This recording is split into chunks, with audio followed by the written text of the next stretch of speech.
कोणार्क, अपना शहर अपनी बातें।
पुन्हा एकदा खूप खूप धन्यवाद व्यक्त करतो की आपण 2 वेळा जो आहे 2014ला 2019ला जो आहे तो आशीर्वाद दिलेला आहे।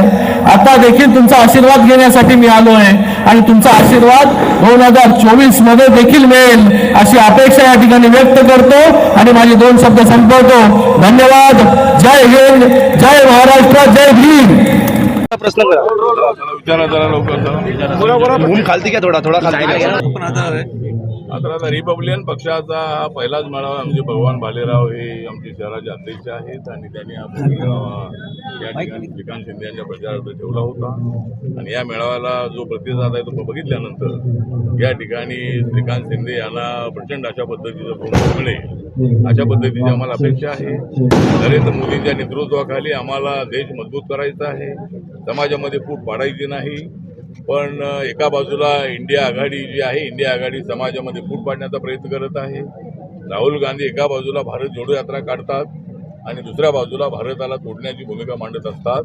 त्यामुळं या जी इंडिया आघाडी आहे, या इंडिया आघाडीला जी इंडिया आघाडी म्हणजे गवंडी आघाडी आहे तिला हरवण्यासाठी आम्ही सगळे मैदानात उतरलेलो आहोत आणि जो रिपब्लिकन पार्टी ऑफ इंडिया पक्ष आहे, बाबासाहेबांच्या विचाराचा पक्ष आहे, हा पक्ष महाराष्ट्रामध्ये महायुतीच्या बाजूने आणि देशामध्ये एनडीएच्या बाजूने मोदी साहेबांच्या बाजूने उभा आहे आणि आम्हाला पूर्णपणे अपेक्षा आहे की आम्ही जो नारा दिलेला आहे अब की बार मोदी सरकार, अब की बार 400 पार, त्यामुळे आम्हाला नक्की 400 पर्यंत जागा मिळतील अशा पद्धतीची आम्हाला अपेक्षा आहे। काय प्रश्न अजून? चला ठीक आहे। रिपब्लिकन पक्षाच्या वतीने आज आम्ही श्रीकांत शिंदे साहेब यांना यांच्या जो उमेदवारी आहे त्याला पाठिंबा देण्यासाठी हा रिपब्लिकन पक्षाच्या वतीने महिलांचं मेळाव्याचं आयोजन केलं होतं। खास करून यामध्ये आपण बघितलं असेल महिला सगळ्या मोठ्या प्रमाणात इथे उपस्थित होत्या आणि आमचे रिपब्लिकन पक्षाचे सर्व कार्यकर्ते उपस्थित होते। या सभेसाठी माननीय आठवले साहेब असतील, या कल्याण लोकसभा संघाचे आपले श्रीकांत शिंदे साहेब असतील खासदार, यांच्या उपस्थित हा मेळावा संपन्न झाला आहे। एक महिलांच्या सशक्तीकरणासाठी श्रीकांत शिंदे साहेब यांना आमचं गाऱ्हाण होतं आणि झोपडपट्टीचा विकास व्हावा या उद्देशाने या मेळाव्याचं आयोजन करण्यात आलं होतं। त्यांनी जो निधी दिला आहे तो ठराविक भागात दिलेला आहे, पण अजूनही रिपब्लिकन पक्षाच्या ज्या शाखा आहेत त्या भागामध्ये निधी मिळाला नव्हता म्हणून या निधीच्या मागणीसाठी त्यांना आम्ही सांगितलं आणि गेली अनेक वर्ष जो झोपडपट्टीतला समाज आहे, जो मतदार आहे, खऱ्या अर्थाने मतदार आहे, उल्हासनगरमधील बंगले आणि बिल्डिंगमधला मतदार खाली उतरून काही मतं देत नाही, हा आमचा झोपडपट्टीतला मतदार मतं देतो हे श्रीकांत शिंदेंना सांगण्यासाठी आणि त्यांना सहकार्य करण्यासाठी हा मेळाव्याचं आम्ही आयोजन केलं होतं रिपब्लिकन पक्षाच्या वतीने। म्हणून या मेळाव्याला सगळा प्रतिसाद मिळाला। मी सगळे लोकांचे आणि आमच्या सगळ्या पत्रकार मित्रांचं धन्यवाद। दलित वस्तीचा निधी कलेक्टर ऑफिसमधूनच गायब होतो असं तुम्ही एक वक्तव्य केलं, कशा प्रकारे हा गायब होतो काय सांगाल? काय मधल्या काळामध्ये ठराविक आमदार खासदारांच्या लेटर पॅडवर दलित वस्ती निधी यायचा कलेक्टर ऑफिसमधून आणि तो त्यांच्या मतदारसंघामध्ये त्यांच्या कार्यकर्त्यांच्या मतदारसंघात जायचा। तो जिथे दलित वस्ती निधीची कॅटेगरी आहे 50% लोकसंख्या जास्त असली पाहिजे, परंतु अशी एक 25% लोकसंख्या कुठे नाही आहे अशा ठिकाणी तो खर्च केला गेला।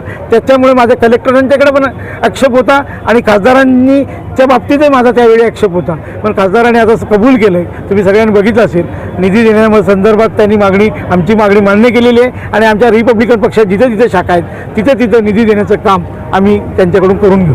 बंगल्यातील मतदार बाहेर पडत नाहीत किंवा बिल्डिंगमधील मतदार बाहेर पडत नाही, हे वाक्य कोणाला दिवसण्यासाठी होतं की नॉर्मल होतं? तुम्ही उल्हासनगरची गेली अनेक इलेक्शनाची पार्श्वभूमी जर बघितली तर 34 ते 35% मतदानच होत असते आणि ते शहरी भागात होते. झोपडपट्टीतला मतदार त्याच्यामध्ये जवळजवळ 20 ते 22% असतो आणि 12-13% फक्त शहरी भागातला जो बिल्डिंगमधला आणि बंगल्यातला मतदार असतो. म्हणून मी तुमच्या पुढं सगळी वस्तुस्थिती गेली अनेक इलेक्शनची पार्श्वभूमी आहे ती मांडली. ओके. कोणार्क, अपना शहर अपनी बातें.